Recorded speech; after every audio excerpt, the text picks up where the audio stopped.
Halo Sobat KSH, selamat datang kembali di podcast Rumah Sakit Keluarga Sehat 3 Semarang.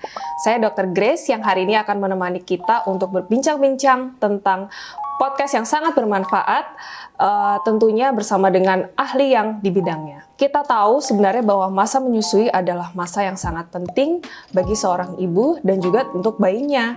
Namun, banyak ibu yang masih bingung, sebenarnya kalau menyusui harus makan apa ya? Kalorinya seberapa banyak dan kira-kira menu apa saja yang dibutuhkan oleh ibu menyusui. Nah, daripada bingung, hari ini kita akan membahas dan mengupas tuntas tentang tema menu ibu sehat menyusui. Nggak harus mahal, yang penting cukup gizi. Dan sekarang akan hadir di tengah-tengah kita Dr. Ika, spesialis gizi klinik Rumah Sakit Keluarga Sehat 3 Semarang. Mari kita sambut dengan meriah. Halo Dr. Ika. Halo Dr. G. Ya, apa kabar dokter? Ya, silakan duduk dok. Nah, hari ini kita akan berbincang-bincang dengan hangat ya dok ya. Sudah siap untuk podcast hari ini? Siap. Oke, siap. Kita akan membahas kupas tuntas tentang menu sehat ibu menyusui. Nggak harus mahal, yang penting cukup gizi. Baik dok, untuk yang pertama ada pertanyaan nih. Sebenarnya apa sih kebutuhan gizi khusus untuk ibu menyusui? Apakah memang berbeda jauh dengan kebutuhan wanita biasa? Oke, jadi benar Dr. Grace, kebutuhan nutrisi pada ibu menyusui dibandingkan dengan pada wanita yang tidak menyusui itu akan berbeda. Karena saat menyusui, ibu akan memproduksi ASI yang memiliki kandungan gizi yang sangat penting untuk bayi. Jadi, untuk menyiapkan ASI yang optimal tadi, diperlukan kebutuhan gizi yang pasti jauh berbeda dari saat fase tidak menyusui. Nah, untuk komponennya itu pasti akan sebenarnya tidak jauh berbeda, hanya jumlahnya akan lebih meningkat. Namun untuk komposisi sehatnya pasti nanti kita akan sama-sama diskusikan. Oke. Baik dokter, berarti memang kalau pas lagi menyusui, ibu itu harus makan lebih banyak ya dok? Kira-kira seberapa besar banyak ya dok penambahan kalorinya atau menunya seperti itu? Benar sih, memang makannya lebih banyak, tapi bukan berarti makannya berlebihan atau saya makan buat 2 orang karena ada bayinya jadi makannya double porsi, nggak seperti itu. Kebutuhan energi yang direkomendasikan untuk ibu menyusui itu bertambah sekitar 500 kilokalori per hari. Proteinnya bertambah sekitar 25 gram protein per hari dari asupan yang biasanya. Jadi kalau dikonversi ini sekitar 1 piring nasi dan lauk ditambah snacknya. Snacknya bisa berupa protein seperti susu atau ditambah dengan buah. Nah itu cukup. Jadi selain makan pagi, siang, dan malam, ditambah tadi itu ada 1 porsi tambahan. Itu sudah mencukupi untuk kebutuhan ibu menyusuinya. Oke, berarti ada porsi tambahan ya dok. Kayak kalau kita dengar tadi 500 kalori, berarti ya kira-kira memang benar ada 1 porsi tambahan untuk ibu menyusui. Bukan double, jadi misalnya pagi makannya double 2 piring, enggak seperti itu. Oke, ya, jadi ada porsi tambahan ya Sobat KSH. Nah, seperti yang kita tahu, untuk gizi yang kita konsumsi harus gizi seimbang ya dok. Nah, itu kan ada makronutrien, ada mikronutrien juga. Nah, tapi apakah memang ada zat gizi utama yang harus ada khusus untuk ibu menyusui? Tadi seperti yang dijelaskan Dr. Grace, ada makronutrien, ada mikronutrien. Makronutrien artinya kebutuhan gizinya diasup lebih besar, maka disebut dengan makro. Makro itu apa? Ada karbohidrat, protein, lemak. Nah, mikro berarti kan kecil. Jumlahnya kecil memang yang dibutuhkan tubuh. Contohnya apa? Vitamin dan mineral. Nah, selain 2 ini, ada 1 lagi. Kebutuhan cairan itu harus terpenuhi, hidrasinya harus cukup. Memang kalau dihitung yang berdasarkan berat badan kan sekitar 30-40 mili per kilogram berat badan. Namun memang lebih mudahnya direkomendasikan paling tidak terpenuhi 18 per hari. Nah, untuk tadi yang makronutrien, ada karbohidrat, ada protein, ada lemak. Protein ini menyusun komposisi ASI yang paling utama. Jadi harus bervariasi makanannya, kecuali memang ada alergi. Kalau nggak ada alergi, boleh ikan laut, tempe, tahu, ayam, daging boleh. Kemudian untuk yang lemak baik, Yang dibutuhkan itu sebenarnya lemak baik. Lemak baik Ya, apa kandungan dari lemak baik? Omega 3. Omega 3 ini fungsinya untuk apa? Untuk perkembangan otak bayi. Jadi sumbernya salah satunya bisa telur, bisa ikan laut, ikan lele pun ada kandungan omega 3. Ada ya, Dok, ya? Iya. Terus kacang-kacangan itu juga mengandung omega 3 juga. Oke, berarti harus ada protein sama lemak baik ya, Dok, terutama untuk supaya ASI kita nih bergizi untuk bayi kita. Iya. Oke Sobat KSH, sekarang kita akan masuk kepada segmen mitos dan fakta. Nah, ini sudah banyak nih Dok, mitos sama fakta yang sering beredar di masyarakat tentang makanan yang harus dikonsumsi sama ibu menyusui. Kadang bingung ini sebenarnya hoax apa bukan ya? Nah, nanti mungkin Dokter Ika bisa bantu memberikan penjelasan ya Dok. Nih yang pertama, mitos atau fakta, ibu menyusui harus minum susu khusus atau makan ikan mahal supaya ASINya bagus. Itu misalnya kan kita harus makan ikan-ikan impor, ikan-ikan yang mahal, itu sebenarnya fakta atau mitos Dok? Ada ini ya, logonya nanti. Oh iya. Mitos. Iya, mitos. Mitos Oke. ya. Iya. Jadi memang konsumsi ASI, konsumsi susu untuk ibu menyusui itu memang boleh, direkomendasikan juga. Namun bukan menjadi satu-satunya cara supaya ASINya bagus. Jadi kalau nggak minum susu itu ASINya jelek, bukan seperti itu. Jadi yang perlu diperhatikan tadi, komposisi makanannya harus tepat, harus jumlahnya seimbang, bervariatif. Untuk apa tadi, makan ikan mahal. Iya, ikan-ikan yang mahal Ya, Dok. salmon gitu ya mungkin ya. Tuna. Ya, nggak harus ikan impor seperti itu. Ikan lokal pun yang banyak di pasar atau yang sayur yang lewat depan rumah itu kayak ikan lele, ikan teri, kembung. Itu kandungan omega 3-nya juga tinggi. Oh juga ada ya Dok? Iya, jangan meng-underestimate ikan lokal, karena yang lokal itu sebenarnya kandungannya bahkan lele itu lebih tinggi daripada salmon untuk omega 3-nya. Iya, Gitu. Sobat. Jadi konsumsi makanan ikan lokal itu tidak masalah. Nggak masalah ya Iya. Dok ya. Yang penting kondisinya dia fresh, diolah dengan baik ya Dok ya. Oke, lanjut kepada mitos atau fakta kedua. Apakah makanan seperti daun katuk, kacang hijau, atau sup-supan memang terbukti membantu produksi ASI sampai mungkin dibuat menjadi suatu produk ya Dok? Ini bisa memperlancar ASI. Kira-kira benar nggak Dok? Tuh. Mitos atau fakta? Itu tidak sepenuhnya mitos dan tidak sepenuhnya fakta. Oh, Jadi memang ada penelitiannya, memang betul. Ketiga tadi berapa tuh? Daun katuk. Daun katuk, kacang hijau, atau sup-supan. Ada lagi daun Apa, Dok? kelor. Oh ya, Daun ya, kelor daun itu kelor. juga. Jadi itu dikelompokkan sebagai laktogogum. Apa itu laktogogum? Makanan yang dipercaya dapat meningkatkan produksi ASI. Itu memang ada kelompoknya. Dan memang pada daun katuk, daun kelor memang ada penelitiannya. Daun katuk itu sendiri kandungannya ada sterol. Sterol itu kalau di tubuh kita mirip hormon estrogen. Hormon estrogen ini bisa merangsang oksitosin untuk menghasilkan ASI. Tadi ya daun katuk, ada juga daun kelor, itu termasuk tadi makanan-makanan yang katanya bisa meningkatkan produksi ASI. Sebenarnya tadi kalau ini mitos atau fakta, bisa fakta, bisa mitos. Ya, tapi karena ada penelitiannya, memang kita sebut fakta juga bisa, namun memang secara penelitian tidak signifikan banget meningkatkan ASI-nya jadi drastis, tapi dia memberikan efek psikis kepada ibu. Nah, psikis itu kan juga merangsang oksitosin juga untuk produksi ASI. Jadi kenapa daun katuk itu termasuk dengan kita sebut tadi kelompok makanan yang dipercaya bisa meningkatkan ASI, kita sebut laktogogum. Kenapa daun katuk itu termasuk? Di penelitian kandungannya adalah sterol yang serupa dengan hormon estrogen di dalam tubuh kita, itu yang bisa merangsang oksitosin sehingga meningkatkan produksi dari ASI. Kemudian daun kelor itu kandungannya adalah asam amino esensialnya lengkap dia. Bahkan periode ini tuh Kemenkes bilang bahwa daun kelor bisa menggantikan protein karena tinggi kan ya.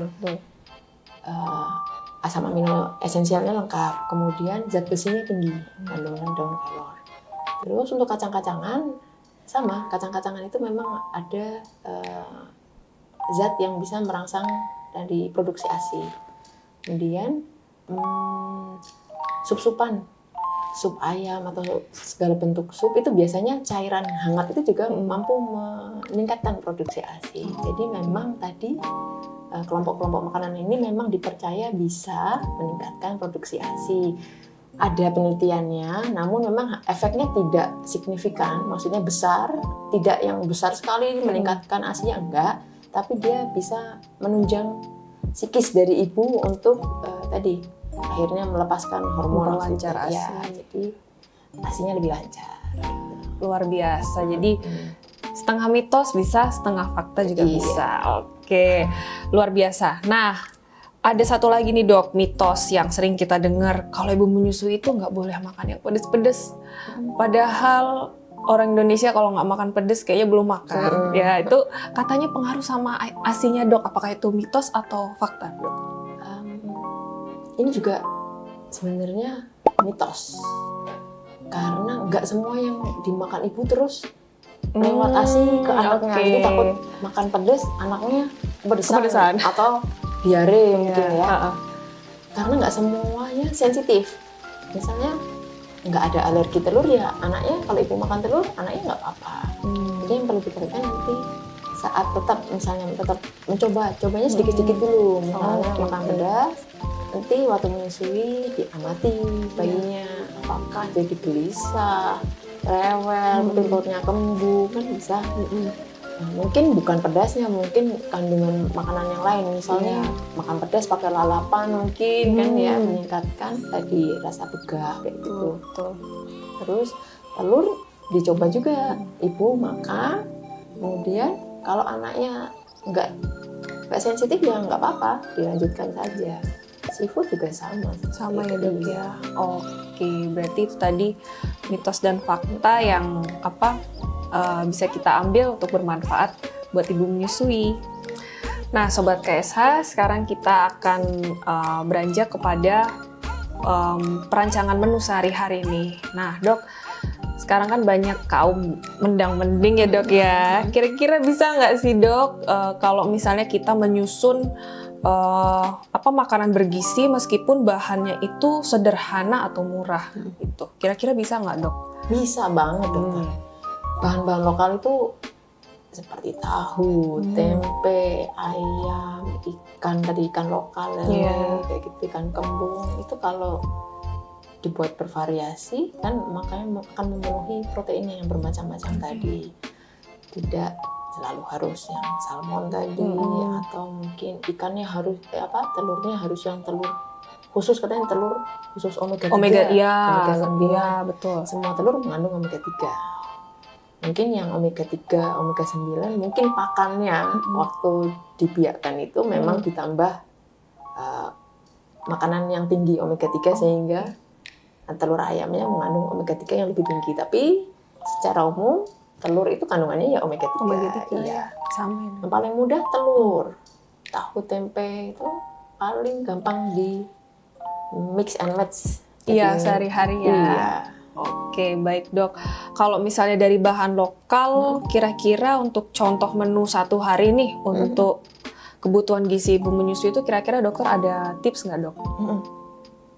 Saya akan sampaikan contohnya, tapi bukan berarti pagi harus masak, siang masak, malam masak. Nanti bisa disesuaikan sendiri dengan kebiasaan di rumah yang mudah seperti apa. Tapi akan saya sampaikan contoh menunya, misal pagi yang paling biasanya kan pagi yang ringkas-ringkas ya. Nasi, telur dadar, tadi misalnya sayur bening daun katuk mungkin yang mudah-mudah gitu ya. Itu bisa yang untuk pagi. Kemudian siang mungkin nasi, ikan bandeng, tempe, sayur bayam. Enak ya dok, ya jadi lapar dok.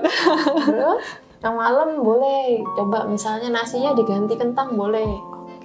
Diganti jagung juga boleh. Terus pakai sup, yang tadi katanya sup bisa meningkatkan. Sup ayam boleh ya dok ya, boleh di mix kayak gitu. Terus bisa ditambah jus buah misalnya 1 gelas. Untuk snacknya bisa kacang-kacangan 1 genggam. Kacangnya bukan kacang yang udah ada rasanya yang yang di kemasan gitu ya kemasan itu dok. bukan seperti itu, tapi kacang rebus. Mungkin kalau kacang yang di oven juga boleh. Terus boleh ditambah susu 1 gelas dan buah potong untuk mencukupi kebutuhan sehatnya. Oke, intinya berarti ibu menyusui harus makannya kenyang dan bergizi ya dok ya. Nah, sekarang kan kita udah tahu nih dok, menu sehari-hari ini contohnya apa aja dari bahan-bahan sederhana atau murah. Tapi kadang-kadang kita sebagai ibu, kadang kita juga bekerja, itu kan kita sibuk ya dok sehari-hari. Nah, gimana caranya menyiasati supaya kita sebagai ibu tetap bisa makan teratur di tengah kesibukan kita mengurus bayi? Tadi saya bilang ini harus disesuaikan dengan misalnya di rumah ada yang membantu atau tidak. Kalau misalnya sendiri mungkin 2 kali masak cukup. Jadi kuncinya ada di persiapannya. Persiapannya untuk memasak seperti apa. Misalnya masaknya untuk 2 kali. 1 yang pagi hari, kemudian yang kedua buat siang dan malam. Kemudian bisa juga misalnya ada fasilitas kayak kotak makan kaca itu, masaknya bisa di hari Minggu gitu ya, dimasak, lauknya disimpan di dalam freezer, nanti tinggal kalau ada oven atau dikukus boleh tinggal dihangatkan gitu boleh. Jadi kadang kan kalau waktu anaknya rewel sekali kan nggak bisa ya disambi gitu, nggak bisa siasati seperti itu. Meal prep ya dok berarti ya untuk ibu-ibu menyusui. Baik, itu tadi tips mengenai menu sehari-hari yang bisa kita manfaatkan. Nah Sobat KSH, mumpung ada ahlinya nih, kita akan bertanya mengenai tips-tips supaya ibu menyusui tetap sehat, gak mudah capek, dan juga produksi ASI tetap optimal. Nah gimana nih dok supaya setiap ibu menyusui ini bisa tetap sehat, gak mudah lelah, dan juga ASInya optimal untuk bayi-bayi? Jadi tipsnya, 1 tadi yang kita bahas panjang tadi, makan teratur, komposisinya sesuai yang direkomendasikan. Kemudian yang kedua, cukupi cairan, minum minimal 8 gelas per hari. Ketiga, tidur malamnya cukup. Walaupun memang ibu menyusui pasti nggak semuanya tidurnya nyenyak ya malam hari ya. Kadang kan memang bayi ada yang menyusunya di malam hari. Tapi usahakan tetap terpenuhi misalnya 6 jam istirahat. Yang kelima, hindari stres. Nikmati fase menyusuinya dengan bahagia. Bahagia itu kunci utamanya. Kemudian tadi istirahat, olahraga juga jangan lupa. Kadang karena sudah capek ngurus bayi, ini kan udah kegiatan beres rumah, ngurusin bayi. Tapi jangan lupa olahraga itu tetap perlu. Olahraga ringan, misalnya jalan kaki di sekitar rumah 10 menit non-stop itu udah termasuk. Jadi yang namanya olahraga itu ada ukuran waktunya, ukuran kekuatannya, misalnya naik turun tangga juga boleh kalau nggak bisa keluar rumah gitu ya. Olahraga yang ringan aja.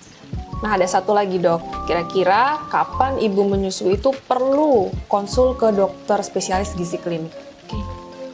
Misal ibu itu merasa kok udah makan cukup tapi ASInya sedikit, nah itu kondisi yang perlu kita konsultasikan. Nanti kita lihat apakah komposisi makanannya, porsinya memang sudah sesuai dengan yang direkomendasikan.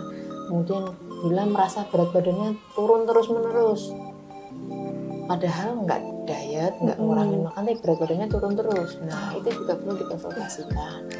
Kemudian kalau ada rasa lelah yang berlebihan, kemudian akhirnya mengurangi nafsu makannya, itu juga perlu dikonsultasikan. Jadi kondisi-kondisi itu perlu menjadi perhatian dan jangan sungkan untuk segera berkonsultasi dengan dokter terdekat.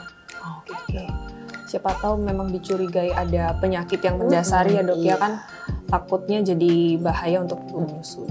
Wah menarik sekali ya pembahasan hari ini. Kita jadi paham bahwa menu ataupun gizi untuk ibu menyusui itu memang harus seimbang, bergizi dan juga teratur. Terima kasih Dokter Ika untuk tipsnya hari ini, sangat bermanfaat sekali untuk kita semua. Dan bagi Sobat KSH, jangan lupa untuk like, share, dan subscribe YouTube Rumah Sakit Keluarga Sehat 3 Semarang karena masih banyak info menarik lainnya. Podcast KSH Semarang, info sehat tanpa ribet.